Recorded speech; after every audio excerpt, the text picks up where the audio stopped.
Hello, Emily and Trevor. Okay, so we're starting chapter 20, and section 1 has to do with promissory notes. Promissory note is basically a contract saying that, hey, I borrowed this money or I'm lending this money and I'm signing saying that I will repay it at a certain interest rate within a certain time period.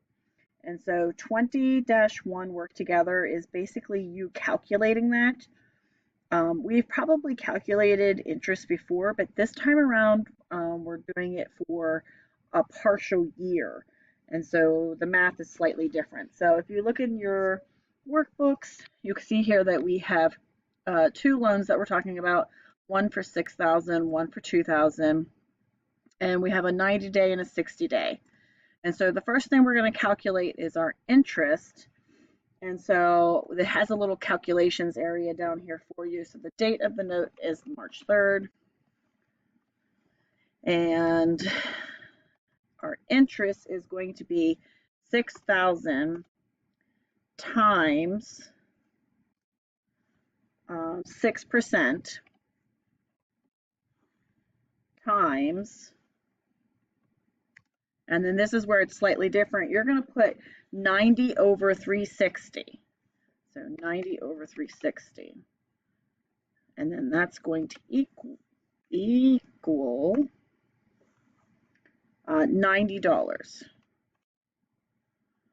Okay, so that's our calculation there. So $6,000 times 6% times the 90, oops, I have it, that's 90 over 360. So the length of the loan, 360 is our generic year. So I know there's 365 days in a year, but whenever we're doing loan calculations, they always do 360. So 90 over 360, this is going to give you a $90 interest amount. So that's going to go up here, top $90. What is the maturity date for this particular loan? So we got March 3rd through the 31st. And so if I take 31 minus 3, I end up with 28. And then I'm going to go the month of April. And in April, you're going to have 30 days. So this is the time whenever, we've talked about the knuckles and the fingers and all that kind of stuff. You kind of have to remember how many days are in each month. So remember that whenever we're doing our little trick, January is at the top of my finger because it has 31 days. I go down, February has 28, I go back up, March has 31. You kind of get the point there. So up and down. So April is 30 days. Then we have, let's see here, April, May, and in May we're going to have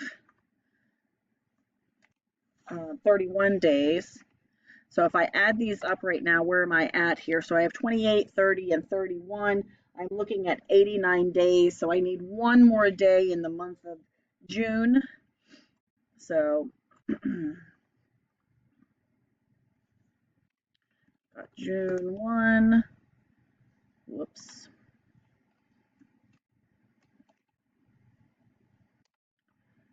Over here, we're going to have, okay, and that's going to give you your total of 90 days. So to figure out my maturity value, I am going to have 6,000 plus the $90 equals 6,090.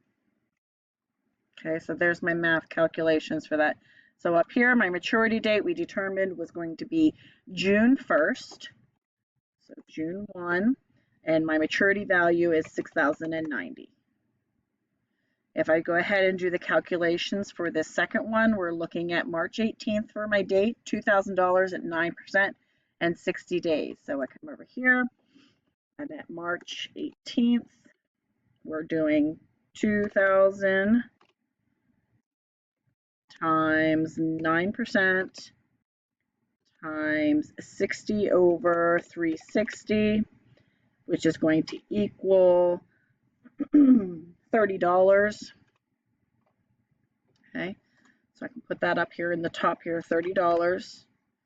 Now, what is the maturity date of this?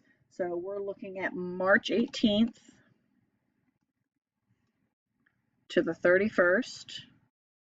So 31 minus 18 is going to end up being 13 days. And then we're going to go, so March, April.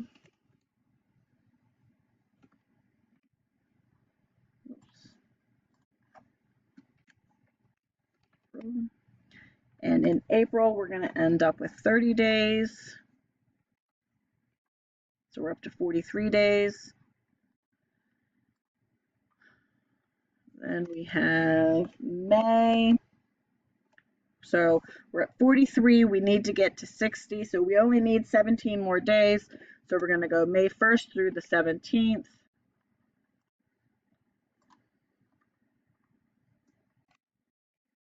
There we have our 60 days. Looks like our maturity date is going to be on May 17th.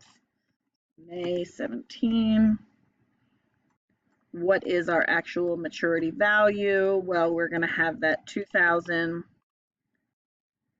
plus the $30, and that is going to equal $2,030, which I can put that up here in my maturity value. And that is work together 20-1. If you have any questions, be sure to reach out. Otherwise, I'll see you again for 20-2.